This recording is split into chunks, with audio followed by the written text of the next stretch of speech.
Welcome back as we talk about the potentially most exciting day in Canada women's soccer since getting knocked out of the World Cup in 2019. But this day seems to be generally a lot more positive. There were definitely a couple hearts broken. Not only the girls who weren't invited, but some of the fans who hold these players so dearly probably felt a little disgruntled, including Gabrielle Carle supporting her girl Sophie Schmidt. And honestly, that's fair. If I look at this roster, I think Bev's done a pretty good job, especially considering who her predecessor was in a guy we don't really like to talk about too much because I don't think anything happened with the women's team while he was there.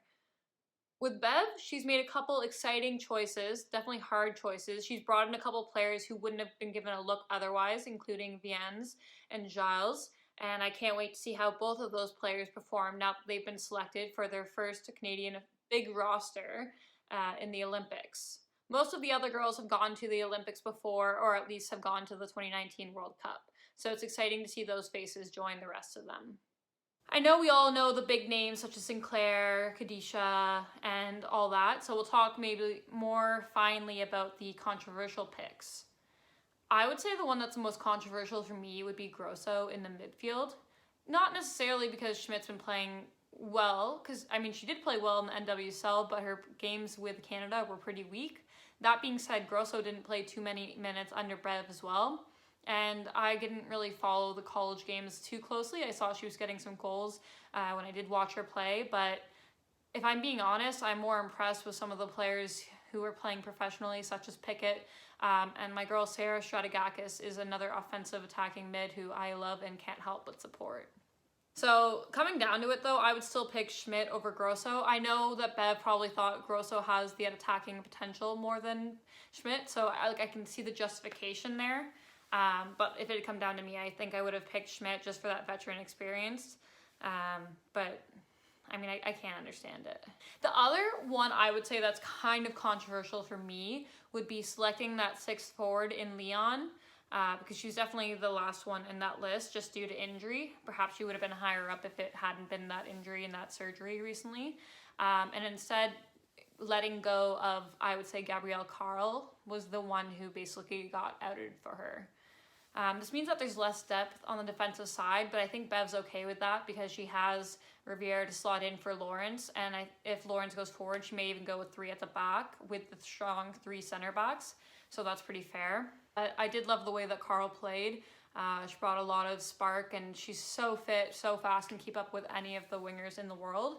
But I guess that means that we'll see her next at the World Cup because there's no doubt that her and Riviere are going to be the fullbacks in the future. Which is exciting for Lawrence, who gets to move around the field a bit more. And yeah, some people have said, 18 people, it's so unfair. And have those four alternatives in Huitema, who's a quality player. It's great that Canada now has this depth where it's controversial that you can have arguably one of the best young forwards in the game not even making the roster. It sucks, but it's good because we didn't have that depth before. So I know some people are upset Huitema didn't make it, but to be honest, I saw it coming pretty clearly. She wasn't playing at the top of her game, and if you look at the forwards we do have, they all bring something. With Leon, it's her 1v1 technical ability going forward. With Prince and Rose, their ability to cross, create plays, create havoc. Viens and Sinclair are top quality finishers, and Becky is probably one of the better all-around forwards with her service and 1v1 skills as well. And with Huitema, she just wasn't showing that same level, and that's okay. She's really young still, and so she'll be at the next World Cup for sure. She'll be a future gigantic piece of Canada, but I think Bev put it best when she said she can't focus on the past with Schmidt and she can't focus on the future with Huitema. She has to focus on the present, and she chose the 18 players that would suit her best in the present. And so when I saw that quote, I was like, respect to her, because that's definitely a hard choice to make, but I think according to what she said there, she made the best choices. Overall, I'm pretty pleased with how the roster turned out. I would say if people are arguing about the four alternatives being in the 18, but they're not arguing about people outside of the alternatives, then it's generally a pretty good selection. Because even when I saw people's predictions, it did rotate between those players. So it's not unexpected necessarily. And if it was unexpected, then I guess you weren't following closely enough and you need to watch more of my videos. All in all, I would say Bev picked the best players for the number of players that she went with those 6 forwards, with the minimum midfielders. She has this understanding that several of her forwards can drop into the mid and that some of her defense can go into the mid as well, showing that there is some versatility in this team. Arguably, you're missing the one most versatile piece with Schmidt, but I'm pretty happy with how the roster went. I'm curious to see what your guys' thoughts are.